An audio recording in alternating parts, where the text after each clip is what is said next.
India-US relationship is going through a difficult phase. How is it looking to you? India-US relationship is far more than just Donald Trump or the politics of Donald Trump. The answer from India is always going to be politely go to hell. Trump actually wants improved relationship with Russia. He could simply say, look, we're going to sanction Russian oil exports. We'll automatically be hit. But instead of doing that, he's putting pressure on India. Pressure is the worst form to deal with India. India's position has been consistently that there is no scope for any third-party role in India-Pakistan issues. China will remain a primary strategic challenge. There's not going to be any strategic realignment where there is an India-China axis. That's not possible. We are not even looking at possibility of Russia, India, China, RIC, Troika emerging. Build your internal strength and your capability, because in a multipolar world, strength is what is respected. Reform. Without internal reform, this idea that we can deal with the world with clever diplomacy is not going to work.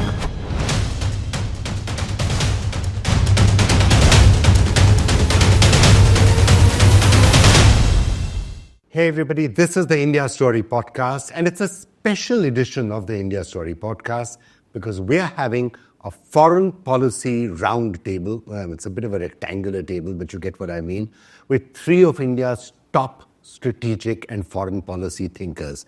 And what are we going to be talking about? Well, essentially, obviously, there's lots and lots of turmoil taking place recently, not just because of Trump and Trump tariffs, but elsewhere in the world. So how should India be dealing with the present challenges? But more importantly, what is the medium term and the long term strategy that we should be following?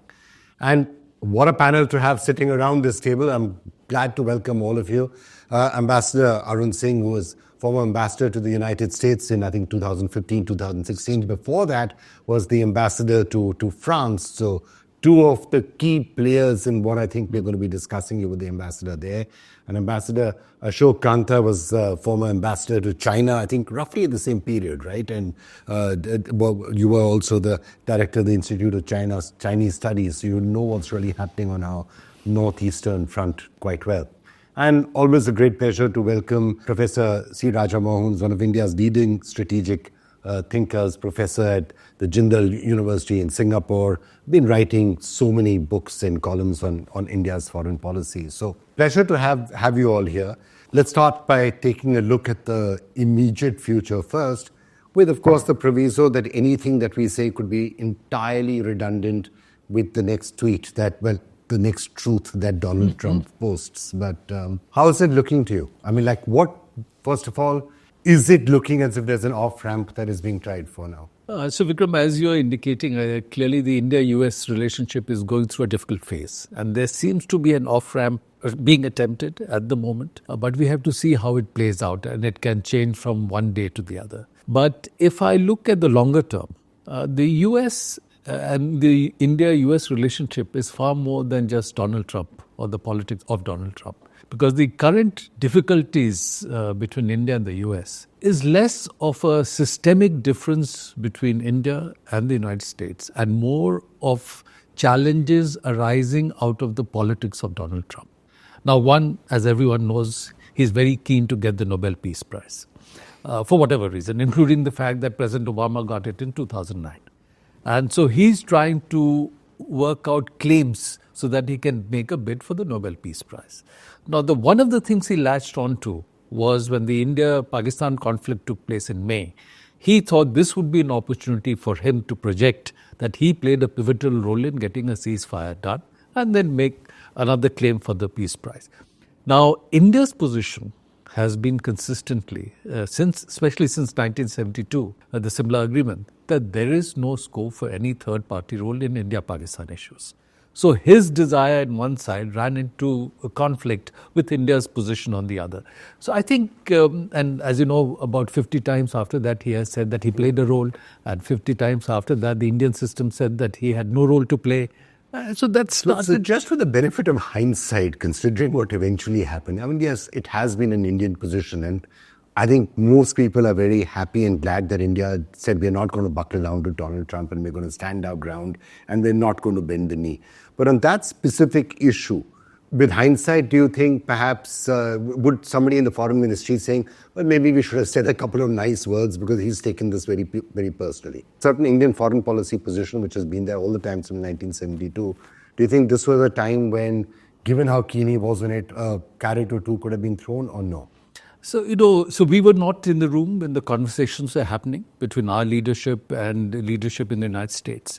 So the dynamic and the full depth of that conversation is very difficult to judge from outside. But with Donald Trump, I'd say you'd have to be careful because this is not something new. If you go back to his first term, in July 2017, he came out with a major policy statement on South Asia where he was very critical of Pakistan and said India should play a bigger role in Afghanistan. On 1st January 2018, he tweeted that stop all assistance to Pakistan. And in July 2019, when he needed support from Pakistan to get an agreement with the Taliban, which he eventually did in February 2020, he then invited Imran Khan to the White House. And there, in response to a planted question, said, I'm ready to mediate on Kashmir. And that the Indian Prime Minister has asked me to mediate on Kashmir. So if you gave him a little opening, where he might take that. Give him an inch, he might have taken a mile. So, but do you agree with that? And of course, so on what is, I'm going to come to whether there are any structural long-term problems with the US or not, but is it something as petty, as personal as what most people seem to be concluding? Also the possibility of it being linked in some way or the other to mysterious cryptocurrency deals happening with Pakistan? No, I think in terms of Pakistan's weight today in Trump's calculus, I mean, they might find his family might have found some deals. His crypto deal might have been done. But if you see where US and Pakistan were, for example, with General Musharraf, after the 9/11 attacks, I mean, he was the kind of most celebrated international leader. And money was flowing in from Washington to Pakistan in kind of millions and billions of dollars. And if you think of Ziaul Haq, after the Russian invasion of Afghanistan, I don't think they have that position now.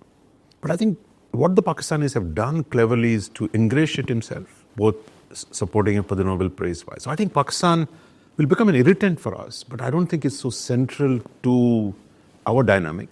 There I would say the trade has been a problem for us from the beginning. I mean, we're not a favorite trade negotiator with any country, actually. We have a general sense of Indian protection has created problems. And with Trump in the first term, we had serious differences. In fact, the US had withdrawn the GSP at the time.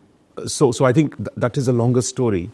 But I would say, I'd agree with you that there is an off-ramp today. I think India's strategy of saying that, look, ignore the Pakistan factor, stay open for negotiations on trade while holding firm on the Russian oil question.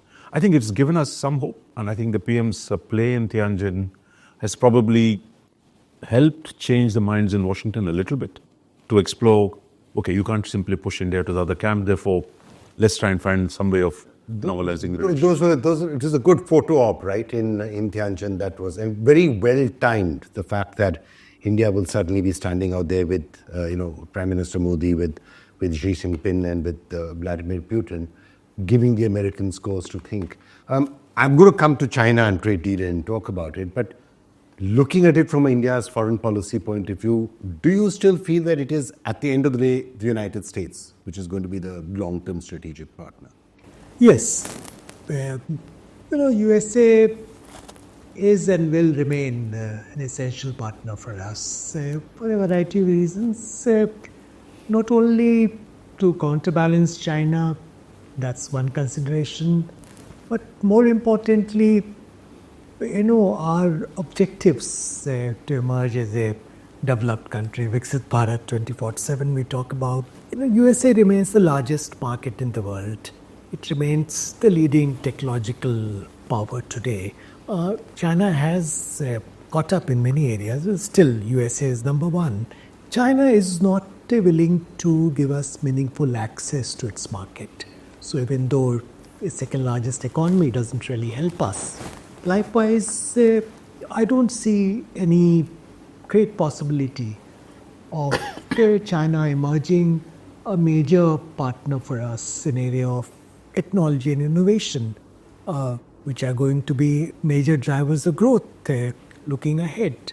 So I will suggest that, given strategic convergence, which is a little under stress today, there are structural problems in India-US relations, I think there is a serious mismatch of expectations.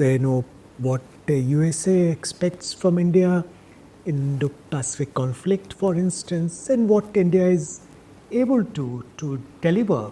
But it's not only that. I think. I'm just curious, from a broader point of view, though. I thought there was from the United States and India's point of view, wasn't there a greater amount of convergence that was starting to happen? India joined the Quad.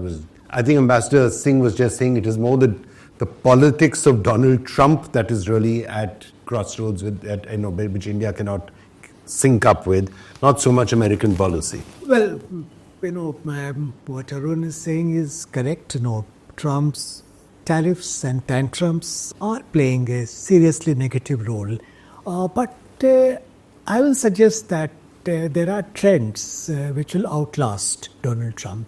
Such as? It's such as America First proclivity, or moving away from a globalist agenda, expecting more reciprocity, more transactional approach in international engagements. I think those trends may continue after Donald Trump. It may not be as boorish as it is at this point of time. There might be a greater sensitivity to interests of allies and partners. Some fundamental issues like what kind of role do they see in US-China contestation for India? What kind of role do they see? And the expectations from India. And the expectations today. At least I'm not clear about Mr. Trump's China policy and whether he really places any great importance on India as a counterbalancing factor vis-a-vis China. I'm not confident at this stage. You were trying to say something, Raja? Yeah, I think that's a very important point, I think. Historically, post-Second World War, the US believed that the alliances in Europe, in Asia, were critical for dealing with the global balance of power, with the Russian challenge in Europe and the China and the other problems in Asia.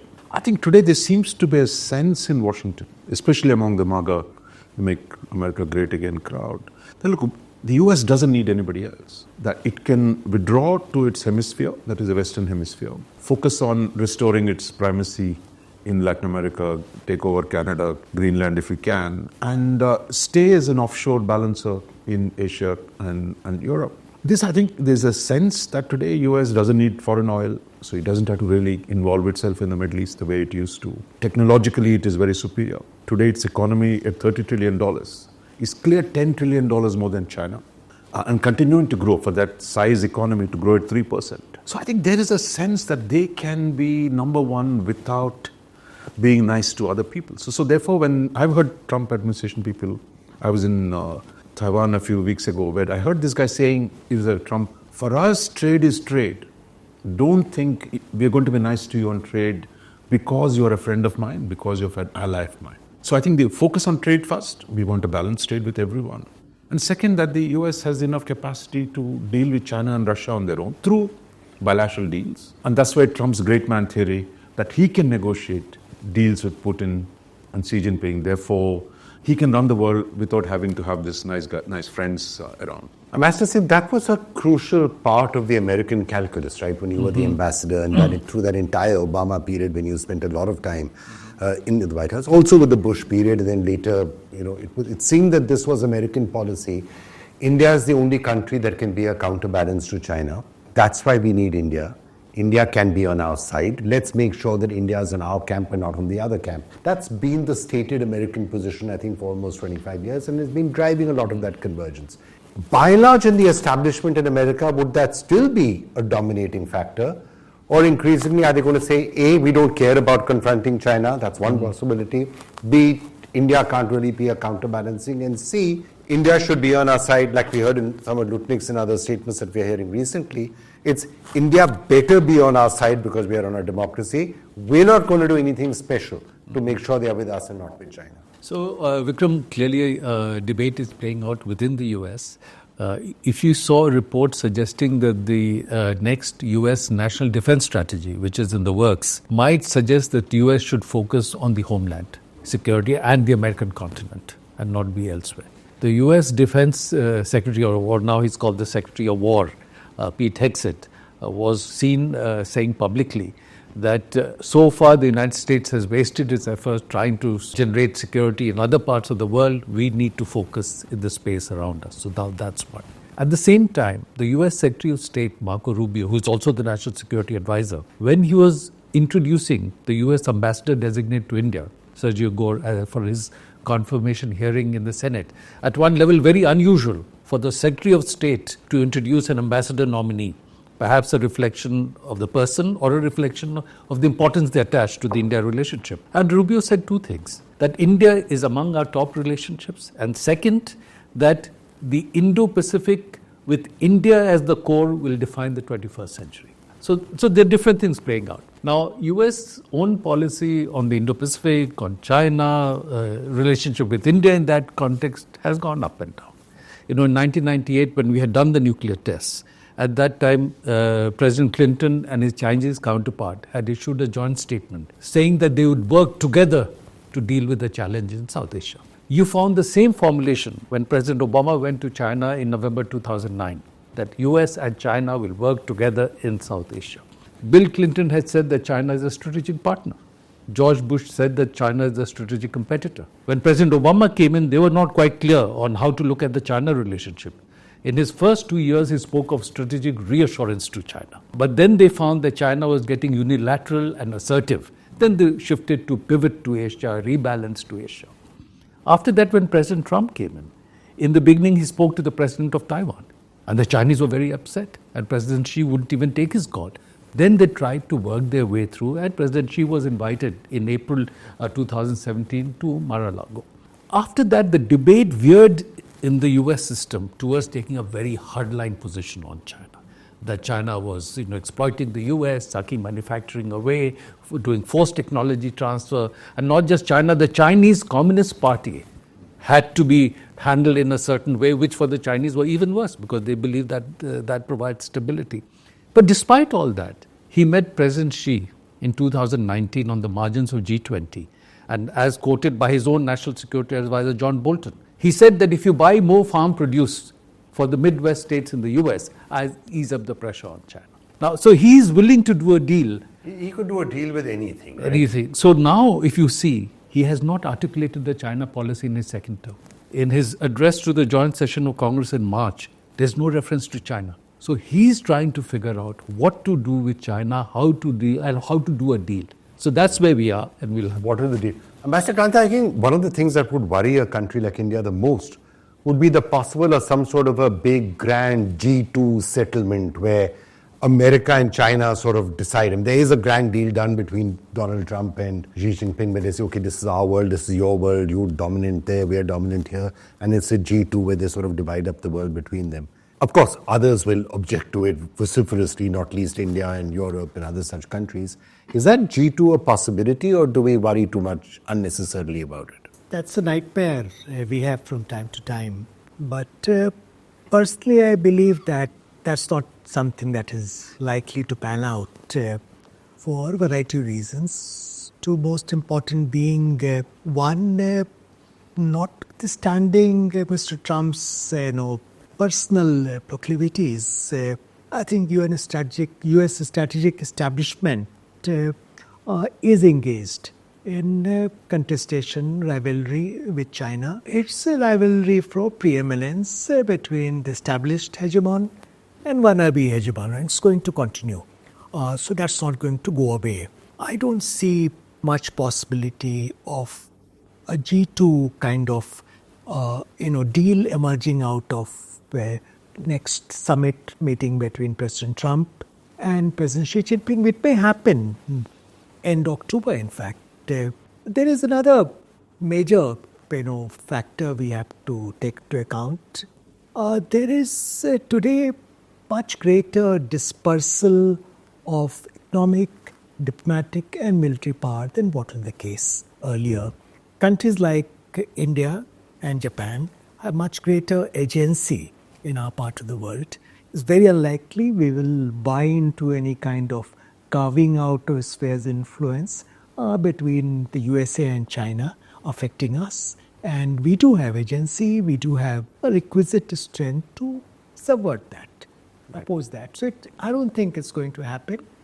So, that brings us to the point of what was being discussed earlier about, is this something that is going to continue? That the US is going to start pulling back, maybe even after Donald Trump. The MAGA view and the other view is America first, let's focus out here, let's not be involved with the affairs of the rest of the world. There are some who would argue that also throws up some openings for countries like India, which actually prefer multipolarity, right? So till now, while it was a completely American-dominated world, there was always maybe the Ashtree Tellis sort of a view which says that everyone else better toe the American line, and if you're an American ally, you've got to toe the American line and listen to what America says. In a situation where America is pulling back, that then is a path to the multipolar world which multi-aligned countries like India may prefer. There will be an opportunity, assuming the US retreats. Because even if it retreats, I don't think it wants to cede whole of Asia to Chinese leadership. So I think the idea of, that we want the regional powers to play a larger role in securing Eurasia as a whole, whether it's Europe, whether it is India, Japan, that is one line of thinking.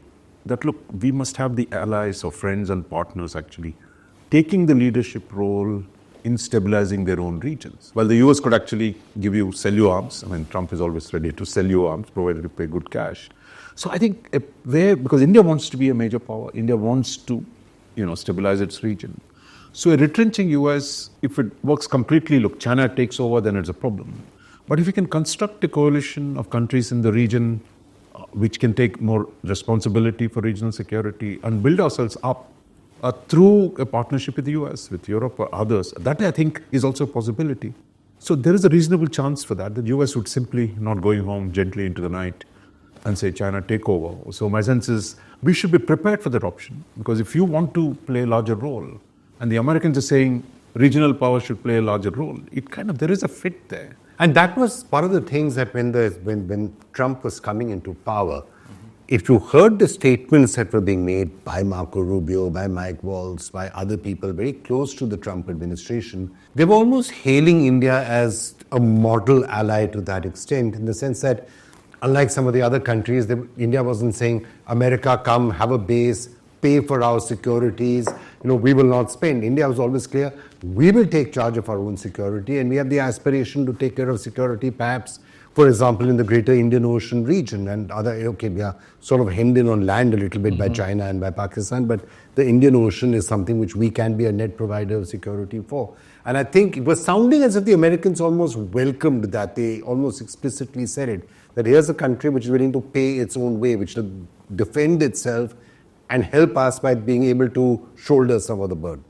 No, absolutely right, Vikram. Even when he was doing the campaign for his first term, he was very critical of allies. And he said that, allies are sucking away money from the US bases. The US is having to spend money on them.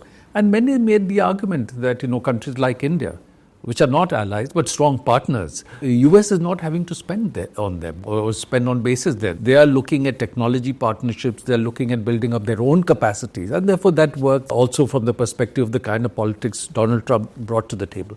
But I think the challenge here, and that we'll have to face in a bigger way going ahead, that in the US there is a tendency, when they do more and more with you, they expect you to do more and more in terms of what they decide are the priorities. And ultimately, every country has to take a decision based on its own interest and national interest, or the sort of priorities set by their leaders. So I think this is an area where the two countries need to arrive in the period going ahead with a better understanding. That from India, I think the message broadly is that, look, as we are doing more and more together, there is growing convergence between India and the US.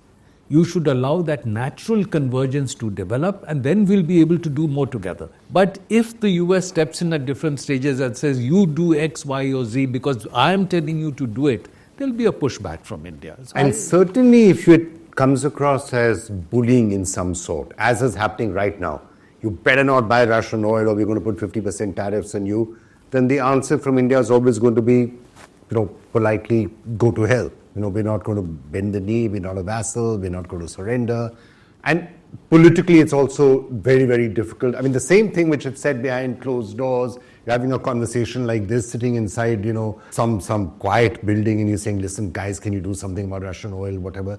Maybe the answer would have been very different to what happens if you come out and make a public statement saying, if you do not stop buying Russian oil, we're going to put 50% tariffs on you. That message, I think, has to come across to the Americans and to everyone else. Absolutely, because unfortunately with what the US has done now since May, has resurrected in India once again the sentiment that the US can be an unreliable and coercive partner, and you need to hedge against that. And I think I have said several times that Donald Trump, through his actions, is not causing so much pain to India as damage to the US-India relationship. And then they have to factor that in, because when we start reconstructing, because Ashok also said that it's a very essential relationship. It's the largest trading partner, largest investment partner, largest single country presence of Indian origin diaspora, largest single country presence of Indian students in universities, largest technology partner in civilian technologies. We have 1,800 global capability centers in India, servicing the global operations of multinational companies. 60% of them belong to US companies. We project that India is doing now a lot of defense exports. 50% of our defense exports are through the global value chain of US companies. So it's a very deep partnership. And if you look at the broad global contestation between US, Russia and China, China will have challenges, as Ashok also pointed out. Russia, very strong partner, defense partner, energy partner, but it has limited capacity in terms of the civilian economy and technology. So we have to engage. But so how do you deal with it? Not just the Americans or other partners. I mean, tomorrow the Europeans could come and saying, you better stop buying Russian oil. When you have partners or friends and allies, this expectation you will do what we need you to do or want you to do or would like you to do, how should that be handled? I mean, different partners handle it differently. I mean, the US has handled this politely. Now it's handling it with a danda, which has got a certain reaction. The Europeans also putting pressure to say, stop buying Russian oil. They do it a little bit more politely. I think that's where the challenge of management of these relations. Like in the past, we had the US pushing us many times on several issues. For example, on the non-proliferation issue, where India stood firm, took a position, and I think eventually the Americans gave way. So my sense is, the Americans, I think, good thing about that is they can be flexible. They're not stuck on one position. If they see something can't be done, they're open for other paths forward. So with the US at least, I think the important thing is to stay firm and always be prepared to do a deal that is, you can actually spread the difference and move forward. That I think leaves the door open. And as Churchill famously said, the US will try all possible ways before it finds the right one. Given their internal constant contestation, the sense that they can actually move things unilaterally. I think eventually they have shown this. Our own relationship is one where actually the US had to adapt considerably to build the partnership Arun was talking about over the years, because eventually they realized, look, India is unique, it is sui generis, therefore we have to arrive at terms of settlement with India that are going to be different from what they've done with the allies. So, Ambassador Kantha, on that point about pressure coming for India to do things. Now, there was always a slight thing that maybe India is going to come under pressure to take action on China, for example. And that's what the Quad was a little bit about. And India was, I think, getting more and more comfortable with the fact that he has to be part of that alliance. But when it comes to Russia, now the question becomes more challenging, right? Because I don't think India necessarily approves of the Ukraine war and what Russia is doing in Ukraine. But then Russia has been a strategic ally and a partner for such a long time. Very difficult to turn India's back on Russia. So how do you see this pressure eventually ending up? Obviously, India is not going to give in under a threat to say stop Russian oil. But at some point, do you think India will feel, oh, we need to do something about Russia and Ukraine to get everyone off our back a bit? Vikram, stepping back a little bit, in situations like this, which are really confused, unpredictable, fluid, I think it's very important to have clarity on our objectives, strategic objectives. What are we trying to achieve? What kind of concessions we can make? What's our bottom line? When it comes to Russia, clearly we were not inclined to sort of jettison that relationship. It has been a very critical factor in our foreign policy. On a specific issue of purchase of oil from Russia. If Americans had handled it differently, actually there was an emerging body opinion that we can gradually taper down our procurements from Russia based on market considerations. In fact, discount which is available to us had become at present just about maybe $5 a barrel or even less than that. But now it has become an issue of strategic autonomy. So we can't be seen as buckling under pressure. That's why they handle it so badly. Would they it be done handled it, quietly? yes. India may have phased it out So or reduced I it. think we'll have to take a position on it, wait for some time. In some situations, patience is required, and gradually we can find a solution. Today, as I see, I think Arun also pointed out, focus in our negotiations with USA will have to be on handling, trade issue, and we'll have to persuade them that on Russia account, it's difficult for us to make concessions under duress. Concessions under duress. I think that's exactly the point, because Raja, you would have a lot of people saying, India actually doesn't. It's not really a matter of critical national import. I mean, the oil was cheap. The Americans themselves said, why don't you go off and buy that oil, and keep the price under control. But it's not as if India can't get oil from elsewhere. There are there are strategic concerns with Russia. The fact that they've always had India's back, including at the Security Council. There's a certain armament relationships. We need the Sukhoi, the BrahMos, some sort of S-400s. So those are more strategic. Oil handled differently could have perhaps been managed. Trump tried very hard continues to try to tell Europe, why don't you also put sanctions on India and China, come to think. I mean, he's not putting sanctions on China himself for Russian oil, but put sanctions on India. How are the Europeans handling it? Because they are obviously also putting pressure on India, but maybe in a slightly quieter manner. Yeah, I think Europeans have talked a lot, pointing to look, why is India neutral in this conflict? It's really a case of aggression of one country against another, violates UN Charter, so India should really hold to its own principles in criticizing the Russian aggression. But I think we've ducked those issues and, really, today none of those issues are mattered because Europe itself is today struggling to deal with the Russia question. But I think to reinforce what Ashok was saying, I think pressure is the worst form to deal with India. In a way, actually, if you look at last 30 years, the Russia relationship, its relative weight in India's overall relationships was declining. Relative relationships. That is, we had about $5 billion of trade with Russia, in 1991 when Soviet Union collapsed. Roughly similar with the United States in 1991. So cut to 2020, we had almost $200 billion of trade with the US. And with Russia, it was still barely $10 billion. The recent trade is all the surge in oil imports. We've stopped really buying any major new weapon systems from Russia, if you look at last 10 years. So there was a steady diminution of the relationship. Our economic relationship with China is much bigger than with Russia. So in some ways, if the US had let things move organically, India was beginning to, while it was never going to abandon Russia, it was not attached to Russia in a way that it was in the 60s and 70s. But I think this, by trying to push India, actually they put Russia back in the center stage. Finally, I would say, look, there was a time when I was growing up, when the left movement was very strong in this country. You had a solid popular engagement with Russia.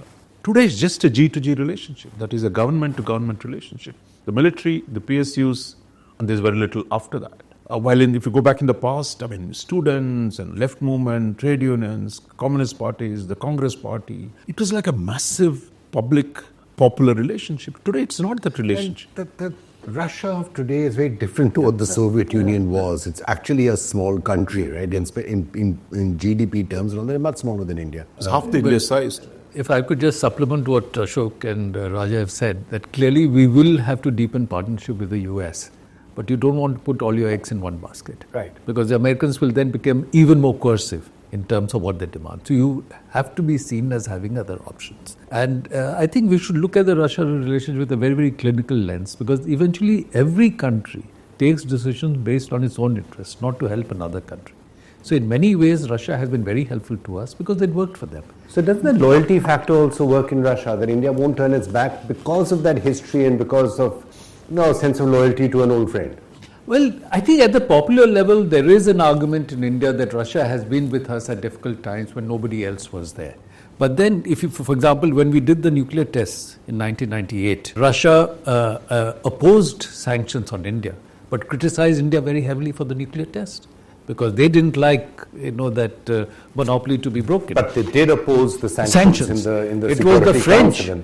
They opposed the sanctions. The Americans, UK and China wanted sanctions. It was only the French who opposed sanctions and did not criticize India. And the first strategic partnership we did was with France. So now Russia doesn't supply military equipment to Pakistan. So that's a positive factor. But Russia has contributed in a major way to building up the defense industrial base of China. And Europe and US don't supply to China. So I think everybody looks at their interest. So we have to see what is the convergence. And I think for us, Russia has given political support from time to time. Russia has from time to time given us technologies that are not available elsewhere. They lease nuclear propulsion submarines to us. They helped us in our own effort to build a nuclear propulsion submarine. And there are many other examples like that. And by the way, even looking ahead, the Russians are now saying, build the Sukhoi 57 in India. We'll give you all the technology for that. It's a stealth jet. We'll give you the S-500. We can co-produce that with you.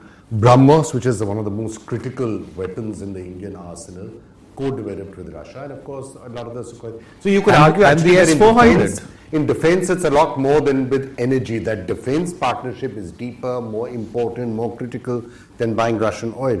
Do you see India going ahead with some of these ideas, like buying the Sukhoi 57 or the Sukhoi or the S-500, or is that? It's very difficult to say. Ultimately, as I see it, India will have to diversify. And so it will want to have a good defense partnership with the US, good defense partnership with France, good defense partnership with Russia, and they have a strong defense partnership with Israel. So India will look at building all these so that you have more options. On the question now of what's going to happen with, I'm about to come to Europe, and Europe is also, I think, there's a lot of increasing engagement that is happening, and they're obviously behind the scenes telling India, will you do something with, talk to Russia, talk to Ukraine. And there's this flurry of activities that constantly suddenly seems to be happening, where Zelensky is talking to Prime Minister Modi and Putin is talking to Prime Minister Modi, and then everyone in Europe is talking. So do you think India has a role to playing in trying to facilitate a solution in Ukraine? Because that's one way of dealing with the pressure, right? To say, okay, look, we're not going to desert Russia, but we can get Russia and Ukraine, we can help facilitate a conversation between them. I'm skeptical of the Indian role, in a way that we can actually be helpful. Not on the core issues, because if America and Russia are talking about Ukraine, I think there's the room for others really on the marginal issues. For example, the UAE has helped, Saudi Arabia has helped on prisoners issues or keeping the communication between the two sides. Turkey has helped. So I don't think we are in that position where we can make a big difference. But if we really get active, like today, I would say smaller issues, humanitarian issues, on the question of the Ukrainian children in Russia. Those kind of areas where we can facilitate some relief from either side and both sides. That's what we can do, but I don't think we should exaggerate our role in shaping the outcome between Russia and Europe. What Trump goes on saying is, you've had Navarro saying that it's Modi's war and the road to peace is running through India, which essentially is saying that if India wants, that can put pressure on the Russian economy or put pressure on Russia. Is that overstated to some extent? And does India have some leverage on the Russians to say, look, this has gone on long enough, why don't you start finding an off-ramp in Ukraine? Vikram, first that characterization, Modi's war, it's based on completely wrong premise. Essentially what they're suggesting that it's because of procurements made by India that the Russian economy, its war machine, is kept afloat, which is not the case. In fact, as you know, India is not the largest buyer of Russian crude. China is. Europe is buying a lot of Russian gas. As for leverage, I'll agree with Raja that I don't think we have the ability to be the primary mediator between Russia and Ukraine. We don't have, that kind of equity with either side. Certainly not with Ukraine and possibly not even with Russia. The best we can do is in niche situations. We can intervene. We can intervene on some brownie points maybe, but we have to do it very carefully because we are dealing with characters who are actually very unpredictable. What would be the downside, for example? I mean, look, just with my journalistic hat on, what would be the downside, for example, of saying, why don't you come and have conversations in Delhi? We are willing to host both, Vladimir Putin and Zelensky. You said you'll have a conversation. Come and have a conversation. Downside is very clear. One, a risk of being rebuffed. Obviously you pick up the phone and call him first. Would you like to have a conversation? First, is Putin really interested in having a serious dialogue with Zelensky at this point of time, bringing about ceasefire in conflict in Ukraine? He's more interested in rebalancing of security architecture in Europe to Russia's advantage. This is not something he's going to discuss with Mr. Zelensky. So our offering to host those talks is not something Mr. Putin is interested in. Besides, there are other players. Do you think Mr. Trump will like it? It's going down the road where actually, dividends are very minuscule and risks are very high. Okay, when the Europeans are talking and saying we want India to do something, what do they have in mind? No, as I said, I think for us to step back a second, it's really we have become the collateral damage. Forget we being the solution to the problem, but we actually caught. Here is the paradox: Trump actually wants improved relationship with Russia. Yeah, and with China. Yeah, and instead of focusing, he could simply say, look, we're going to sanction Russian oil exports. We'll automatically be hit. But instead of doing that, he's putting pressure on India.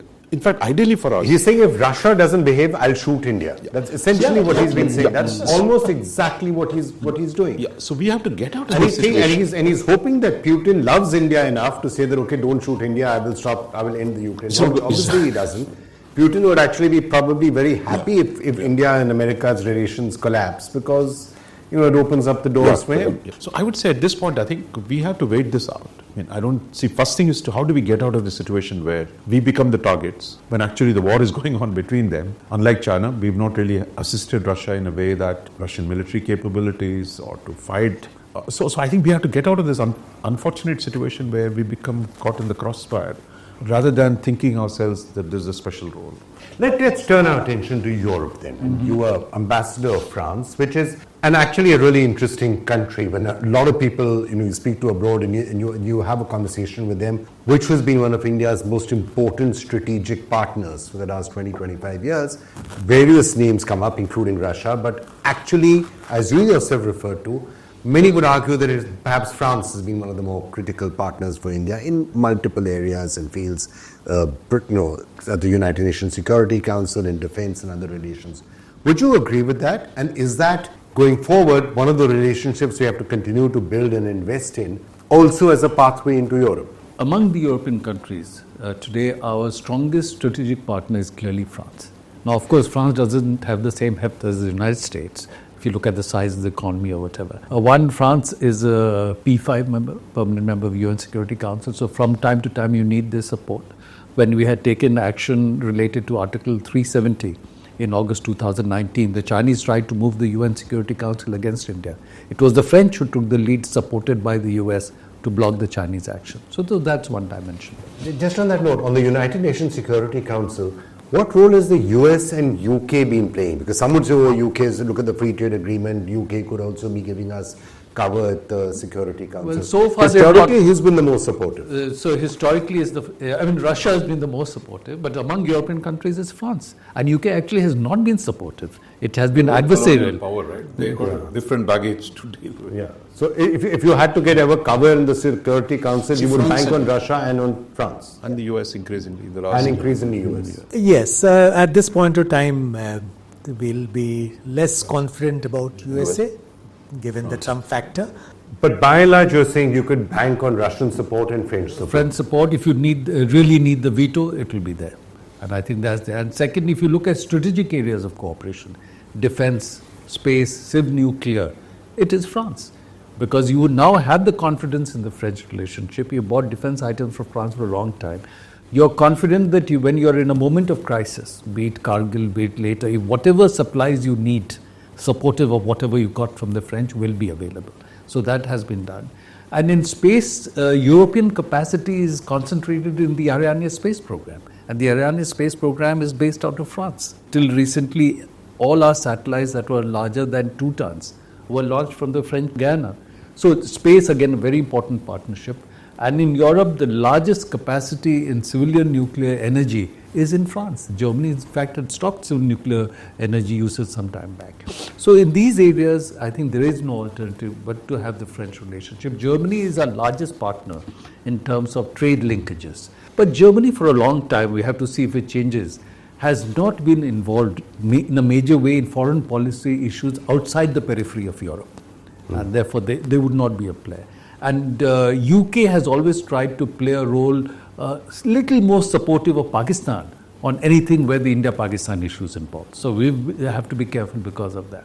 So I There's think a very large Pakistani domestic constituency in the UK, which I think... Plus, I believe they can leverage and influence Pakistan much more than they can influence India. And then there are issues related to counter-terrorism cooperation. Most of the terrorism-related challenges in the UK would be sourced through the Afghanistan-Pakistan region. So they believe they need access to the Pakistani leadership to deal with that.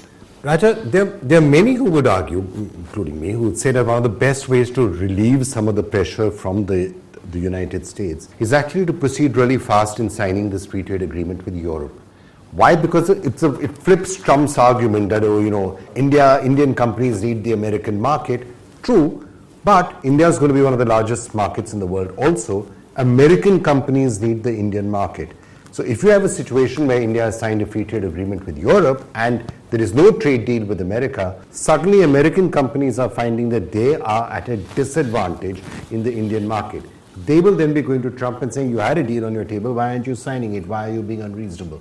So is this a major strategic priority? Get that FTA with Europe done. I think that is the policy today. In fact, we saw the European delegation come in September. Reports that are coming out are positive. For the first time, there is actually real life in the negotiation. Don't forget, in 2014, European Union had suspended the trade talks with India because India was just making no progress. Today, I think there is a clear interest in Delhi and in European Union that, look, they need to get this treaty going. Second, I think, it's not just from the Indian side. The Europeans have discovered some of our language. The 2 gentlemen from the Foreign Service would be familiar with the strategic autonomy argument. Today, Europeans are using the language of strategic autonomy, digital sovereignty, because they feel suddenly, after seeing what Trump has done with Russia, how he's treated Ukraine, they feel they need to reduce the dependence on the US to be able to find new partners around the world. Therefore, I think even at the political level, the Europeans are beginning to see India as an important partner. So therefore, on defense, on space, on advanced technology, on all these areas, actually, there are new opportunities. Germany, for example, in the last 2 years, I believe has taken at least 20,000 Indian IT personnel. As they want to reboot their digital sector, which has really been behind the Americans, they're also looking to India. So I think a whole range of possibilities are opening up with Europe, which I think that a lot would depend on us. I think how quickly can we take advantage? I would say one of the great failures of our strategic partnerships has been our inability, our system as a whole, to take advantage. It's 20 years ago we signed a nuclear deal. We've been negotiating with the French for 15 years on a nuclear reactor. But nothing moves. And I think this is where, does India have the capability to take advantage of the international situation? And you have to see the size of the opportunity. So, Ambassador Kantha, while the photo op with Xi Jinping and Putin was a card, but it's not necessarily a card that India is going to be able to play too much. With Europe, it could be different, because if you have a multipolar world, which we may well be heading to, there's little doubt that Europe will be one of the poles. Europe put together is one of the largest economies in the world, along with America, China, and India. So that relationship between Europe and India could be a major defining relationship. If you get a free trade agreement going, you get a strong relationship going, it opens up India's space massively in a multipolar world. Yes, it's going to be an important relationship. Much will also depend on trajectory of Europe. Europe is at present suffering from a sort of triple whammy. First, it lost access to cheap energy from Russia, which was quite devastating for it. Then it is losing access to cheap security from USA, because USA wants Europe to take care of its own security to extent of much greater burden sharing. And 3, it's losing access to a market in China, which is important for it, an economic partnership which is becoming more and more problematic for Europe, because it's running the risk of a deindustrialization of Europe in high-tech areas where China is becoming a dominant player now. Europe is on back foot. It doesn't know how to deal with China Shock 2.0. It's not very clear at this point of time what will be future role of Europe, to what extent it will be a viable geopolitical entity. It's not just aggregation of EU as second largest economy. It doesn't quite work like that.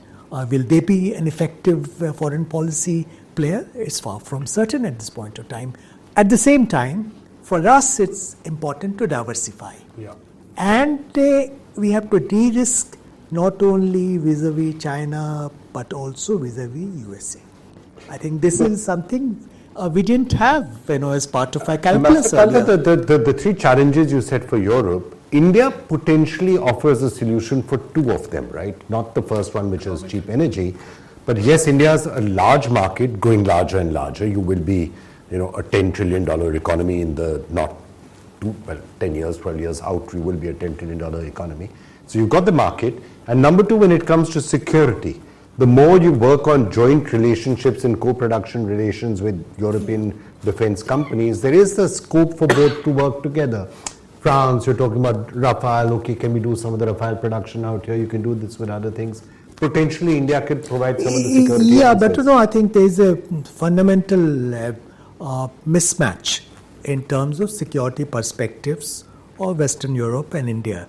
They look at Russia as their primary challenge. And if they look at Russia as an existential threat, we find it even difficult to understand that. Yeah. But that's the case. In fact, some of the things we told Europeans about Ukraine being a European problem, why should we be worried about it, I think they're ankled. Finding common strategic space with Europe is not going to be all that easy. Also because on China, in fact, Europe is really struggling to come to some kind of conclusion on how to deal with China. There is much greater anxiety about the China challenge, but there's also very high degree of hesitancy to address that challenge. That's an interesting point, and that's of course one of the fundamental contradictions when you travel in Europe. I was in Estonia and Sweden. The amount that they are sitting and looking at Russia as the problem, the security problem.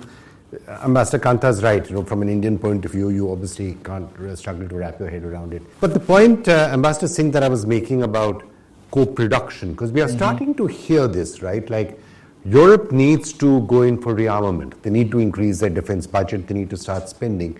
India does have the capacity to do some of it, whether it is, setting up an entire ammunition that's starting to happen. If you're looking at if this Rafale deal goes through, nobody is certain about it, but potentially a lot of the production can happen out there. We saw the head of ThyssenKrupp, the German, subs company, when he was in India, he said, we can start building here, not just for India in that partnership, but potentially for Europe and the rest of the world. So, okay, we may not necessarily agree on who the enemy is, but there could be possibilities of co-production and joint development in defense as a possible area of collaboration. So, in principle, yes, but we'll have to see how it plays out. Because right now, the push, for example, from the US is that Europe should spend more on defense. But the US is saying, spend more on defense, but buy from us. Buy from That's the what the US is saying. The US is saying. Now, what the Europeans also need to do is different European countries have to agree first that if they are going to expand more in terms of defense expenditure, how they divide up production within Europe. Germany will want to do production, France will want to do Italy, Spain. So they're dividing up that production will be a challenge. And then after all that, how do you divide up production between Europe and their other defense partners, including India? So I think these things can be in discussion, but I don't think there'll be an easy solution. All right, so let's see how that particular part pans out. Now, before we end, of course, we have to now come to the other, not the elephant in the room, but the dragon in the room, to use Xi Jinping's own phraseology, which is China. Where are we headed to with China? Is there any sign that this thaw will proceed, or should you assume it is going to be your biggest threat and your biggest enemy and your biggest strategic challenge, and it's just a question of managing it? Well, we may have a situation will thaw proceeds. That's our best case scenario, that we move towards a more stable, more predictable, less adversarial relationship with China. That's in realm of possibility. But China will remain a primary strategic challenge. There's not going to be any strategic realignment where there is an India-China axis. That's not possible. We are not even looking at possibility of Russia, India, China, RIC, Troika emerging, as some people in the West appear to be fantasizing. Because there are serious contradictions between India and China, and also among India, China, and Russia. But there's BRICS as a larger thing, which is, other than India, all the other four are all. I mean, India is also being hit by Trump in a rather brutal manner. But Brazil is having a lot of trouble with America. So is Russia. So is China. So is South Africa. So the BRICS alliance becoming one of the major alliance partners. No, actually, it's not that. BRICS is unlikely to become a geopolitical construct. China would like it to move in that direction, but I don't think India would like to be party to an anti-Western kind of entity emerging from inside BRICS. I don't think Brazil will be terribly keen on that either. BRICS doesn't have the requisite cohesiveness to emerge into a quasi-alliance. It's very unlikely. It will remain a limited player. In some areas, China wanted to take a larger role, say in BRICS currency or payment mechanism. I think India is rightly cautious on that front. That's because while we may not be very fond of Trump right now, we certainly would not like a reserve currency that is dominated by the Chinese. Exactly. So we are not in our interest. So we are not pushing for any de-dollarization agenda. That's not something that will suit us. No. Ambassador Singh, so then at the end of the day, no matter how much you may be concerned about Donald Trump or what he's doing or which way he's behaving, what we're hearing from Ambassador Kantha is that at the end of the day, the fundamental contradictions with China are always going to remain, not least the fact that they are craving large sections of Indian territory, right, from Aksai Chin to Arunachal Pradesh. So there are going to be contradictions. It's not going to go away easily. So eventually, the logic of your strategic partnership will always be not China. Certainly, and that's why, of course, we have to build certainly with Russia, but also with the United States. And even for the US, as Ashok indicated, they might do a deal with China, and they're working on that. Right now, there's a meeting going on in Madrid of the US Treasury Secretary. It's a 3-day meeting which is taking place in Madrid. And there's a possibility of Donald Trump having meetings with President Xi on the margins of the APEC summit, end of October, or maybe a visit to China. But despite that, the essence of an economic, technological, military competition between US and China is going to remain. Even as US is withdrawing in some ways, they are not saying we are prepared to be number 2. They want to be number 1. And in that battle, China is not necessarily the person whom we want to be with. And the US will find India a very important partner if they want to retain their technological lead over China. Because Indian companies are playing a very important role there. Make America great again sits very oddly with China as number 1. So I don't think they are not going to see that as close to China. So for India then, does the China thing essentially mean, look, let's manage the relationship? China is obviously very keen. Let's get the economic relationship going. India saying, hang on, what about the border first? So the path ahead, Ambassador Kantha, would it be small incremental steps? You go on stabilizing sections of the border. You figure out what you're doing in Temsang and things like that. Then you start some visa going. So both the things going small steps to stabilize the relationship. Yes, I think they can only be step-by-step progression in India-China relations, given kind of baggage we carry. So hoping that there will be a fundamental restructuring of India-China relations, that's not a viable proposition. That's not a realistic option for us. Yes, we would like to see more stable border, but even de-escalation that we are talking about, something done in a hurry, in a manner which creates complications for us down the road, will not be desirable. So it's something what we are talking about. Early harvest, I think a lot of those things need to be approached with great degree of What caution. would be the most optimistic case? I mean, I assume we're not going to get a border settlement in the near future. Can we expect a BDCA 2? I mean, that you were the ambassador just after the first one was done in 2013. A border control agreement of some sort. So how patrolling will happen? So there are no more clashes. Is that something we can realistically hope for and expect? Well, we have enough CBMs between India and China. The need is to implement them little more, with greater sincerity. Potentially, we can have relatively stable borders. It will not be, trouble-free border, because there is a lot of jostling on both sides to ensure really trouble-free borders. But it's other areas where you need to be more careful, like any talk of strategic realignment with China. I think we should be clear that that's not in our interest. That's not going to happen, because China is not going to accommodate fundamental interests and concerns. Secondly, even when it comes to economic engagement, I think people have to be realistic about what we can achieve and what's the end goal which is possible. Okay, we are starting to run out of time because, we haven't yet got to other parts of Asia like Japan and Korea, but maybe I will save that for next time. I'd just like to ask each of you, if you had to gaze at your crystal ball, and let's look ahead at 2030, past the Donald Trump, maybe the next administration also. Which would you say would be India's top 2 strategic partners and India's biggest challenge in 2030? Post Donald Trump, I'll say that USA will remain our number 1 strategic partner. In fact, there is real desire in India to preserve that strategic partnership. So USA is one strategic USA is partner? one, and secondly, it depends. It can be Europe, but Europe is not an entity as such. It can be Japan. Depends how things develop. Challenge is very clear. It's a northern neighbor. Okay, challenge is China. No, Two or three top strategic partners and biggest challenge. So on challenge, I think there's no question. I think China. If you look at last 100 years, actually, there is a paradox here, a pattern as well. Every 10 years, we think, we're going to work with China to change the world. I'm going back to 1920s. But each time it runs into rough weather.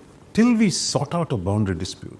Look, there is never going to be a comfort level that India will have with China. How much the rhetoric occasionally you say, here and there, that's not going to work. And then we're not even talking about Tibet.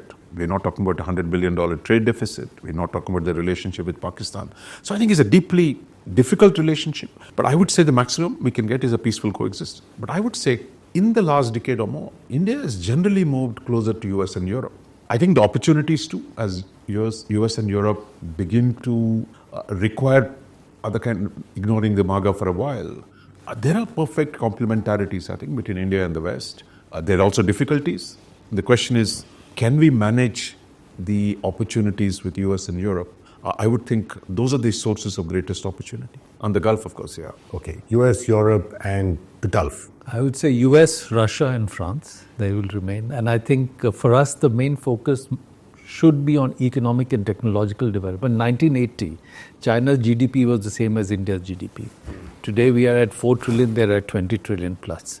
So we really need to focus in the coming period of growing the economy and moving into cutting-edge technologies so that we are also contributing to that process. I think that's a great note on which to end all of this. That while we are talking about, I think all of you have agreed on who the partners are. I think all of you have agreed on who the challenge is. And no, India's challenge is not Pakistan. I haven't heard any of you mentioning the Pakistan word in this entire conversation so far, actually, which is quite surprising. It shows how it's an irritant, but not necessarily the highest thing that you think about in India, paradoxically. Would you agree that the single most important thing for India to do from a foreign policy point of view is also what is required from an internal point of view? Build your internal strength and your capability, because in a multipolar world, what Donald Trump has shown us, strength is what is respected. Strength, which is economic strength or military strength. If you have that strength, economic strength and military strength, no one's going to mess with you, not even Donald Trump or anyone else. And if you don't have that, it's a tough world now. Absolutely. Donald Trump is negotiating seriously with only 2 countries, China and Russia. Why is doing that? Because both of them have shown strength, pushback in their different ways. India, we have also tried to stand up to USA, but we don't have the requisite leverage at this point of time. But not yet. But if you're talking 2030, you could be in a situation. So we need to really focus single-mindedly on building up our own capabilities. Economic, technological, military. There's no alternative to that. Say, look, the 8% solution, without 8% growth, we're going to continuously fall behind China. So I think to bridge that gap, we need growth, we need sustained high levels of growth. I would say that holds the key for India's rise as a major power. The second, I think, for the growth as well as for managing a complex world, I think reform. Without internal reform, this idea that we can deal with the world with clever diplomacy is not going to work. Finally, it's about strength. And I think for that, we need to fundamentally change our ways, the way we do business, our industry, our agriculture, our science and technology. That's where I would say focus on domestic reform. That will automatically produce the benefits on the external side. Right. So one reason why South Korea, Japan and Europe have given in to US demands on technology and on trade, tariffs and more investments from these countries into US is because they are dependent on US for their security. Europe through NATO, Japan through the alliance, South Korea because of North Korea. So even as we deepen our defense cooperation and other partnerships with different countries, we have to ensure that at any moment of crisis, we have the capacity to take care of our own security requirements. So that will be critical going ahead. Thank you all for that. And I think that pretty much sums up everything that we've been hearing on many recent episodes of the India story. The message is almost exactly the same. The task before the nation right now is to accelerate the India story. Get to that 8% growth rate. Build economic strength, build military strength. And after that, no one's going to be able to push you around and you can write your own destiny. And how do you do that? Follow right policies and lots and lots of internal reforms. Do those next-gen reforms, get to 8% growth, and nothing will be able to stop the India story from really playing out.